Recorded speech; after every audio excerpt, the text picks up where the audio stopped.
ಅಮಾನತ್ ಮಾಡುವ ಮೂಲಕ ಇಲ್ಲಿ ಒಂದು ಕಡೆ ಸರ್ಕಾರ ತನ್ನ ತಪ್ಪನ್ನ ಇಲ್ಲಿ ಒಂದು ಕಡೆ ಮತ್ತೆ ಈಗ ಒಂದು ಪ್ರಯತ್ನ ಮಾಡ್ತಾ ಇದೆ ಅಂತ. RCB ಅವರೇನೋ ಕಪ್ ಗೆದ್ದರು ಅಂತೇಳಿ ಒಂದು ವಿಧಾನಸೌಧ ಮುಂದೆ ಒಂದು ಸನ್ಮಾನ ಮಾಡಿದರು.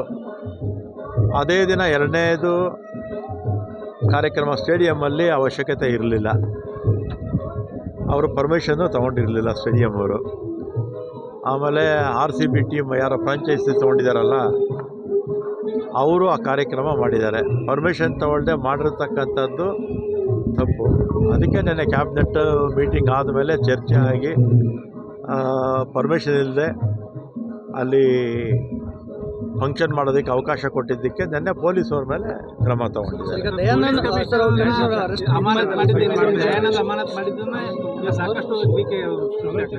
ಯಾರು ದಯಾನಂದ್ ಅವರನ್ನ ಅಮಾನತ್ ಮಾಡಿರ್ತಕ್ಕಂಥದ್ದೇ ಸ್ಟ್ಯಾಂಡ್ ವಿತ್ ದಯಾನಂದ್ ಅಂತೇಳಿ ಈಗ ಸೋಷಿಯಲ್ ಮೀಡಿಯಾದಲ್ಲಿ ಅಭಿಯಾನ ಸ್ಟಾರ್ಟ್ ಆಗಿದೆ.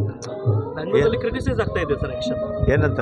ಅಲ್ಲ, ಗೌರ್ಮೆಂಟ್ ಕ್ರಿಟಿಸೈಸ್ ಮಾಡಿದ್ದಕ್ಕೆ, ಸಸ್ಪೆಂಡ್ ಮಾಡಿದ್ದಕ್ಕೆ ಗೌರ್ಮೆಂಟ್ ಮತ್ತು ಯಾರು ಜವಾಬ್ದಾರಿ? ಯಾರು ಲಾ ಆ್ಯಂಡ್ ಆರ್ಡರ್ ಯಾರು ಮೇಂಟೈನ್ ಮಾಡಬೇಕು? ಸೋಷಿಯಲ್ ಮೀಡಿಯಾದಲ್ಲಿ ಕ್ರಿಟಿಸೈಸ್ ಮಾಡ್ತಾರೆ, ಅದೇನು ಹಿಂದೆನೂ ಇರಲ್ಲ ಮುಂದೆನೂ ಇರಲ್ಲ. ಈಗ ನೆನ್ನೆ ಪರ್ಮಿಷನ್ ಇತ್ತಾ ಆ ಸ್ಟೇಡಿಯಮಲ್ಲಿ ಸನ್ಮಾನ ಮಾಡೋದಕ್ಕೆ? ಪರ್ಮಿಷನ್ ಯಾರು ಕೊಡಬೇಕು? ನಮ್ಮ ಇಂಟೆಲಿಜೆನ್ಸ್ ಏನು ಮಾಡ್ತಾಯಿತ್ತು? ಅಲ್ಲಿರ್ತಕ್ಕಂಥ ಕೆಪಾಸಿಟಿ 35,000 ಜನ ಅಷ್ಟೇ. 2-3 ಲಕ್ಷ ಜನ ಸೇರಿದ್ದಾರೆ. ಆಮೇಲೆ ಆ ಫ್ರಾಂಚೈಸೀಸ್ ತೊಗೊಂಡಿದ್ದಾರಲ್ಲ ಅವರು ಪ್ರವೇಶ ಉಚಿತ ಅಂತ ಬೇರೆ ಪಬ್ಲಿಸಿಟಿ ಕೊಡ್ತಾರೆ. ಪ್ರವೇಶ ಉಚಿತ, ಲಿಮಿಟೆಡ್ ಸೀಟ್ಸ್ ಅಂತ ಕೊಡ್ತಾರೆ. ಅವ್ರದ್ದೆಲ್ಲ ತಪ್ಪಿದೆ ತಾನೆ.